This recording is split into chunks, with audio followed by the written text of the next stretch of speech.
Dans la province d'Ongozi, depuis que la pluie a commencé à tomber, les agriculteurs n'ont pas croisé les bras. Au moment où il a plu à compte-gouttes au début de la saison culturelle A, pour le moment, les précipitations sont bonnes. Les agriculteurs réunis au sein des coopératives que nous avons rencontrées dans les champs indiquent qu'en Ngozi, les cultures sont variées. Ils précisent qu'ils ont semé les maïs, les patates douces, les maniocs et les pommes de terre.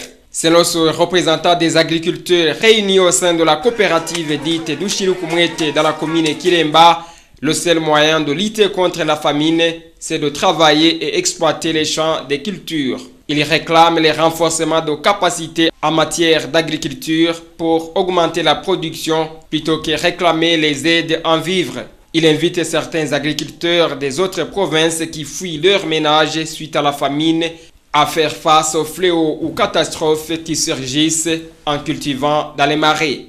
Le directeur provincial de l'agriculture et de l'élevage, Ngozi Lazare Nsagouye, fait savoir que s'il y a la bonne saison, la récolte sera bonne. Nous avons l'espoir que le lendemain sera meilleur et si jamais les aléas climatiques nous déçoivent.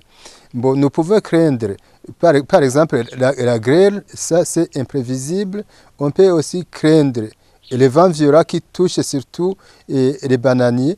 Si ce n'est que ça, nous pouvons espérer de bonnes récoltes comme d'habitude. Au moment où le semis de semences se fait en ligne pour la plupart des localités d'Ongozi, Lazare Nsagouye indique que c'est le résultat des efforts fournis par la direction de l'agriculture et de l'élevage à Ngozi. Il y a la disponibilité des agronomes au niveau de la colline, au niveau zone, au niveau commune, au niveau province. Ça, ce sont des atouts pour nos agriculteurs. S'agissant des chenilles de la famille des papillons qui profitent de la prolongation de la sécheresse pour s'installer dans les tiges de maïs, Lazare Nsagouye appelle les agriculteurs à lutter contre ces insectes en achetant les insecticides dont la direction provinciale de l'agriculture et de l'élevage dispose.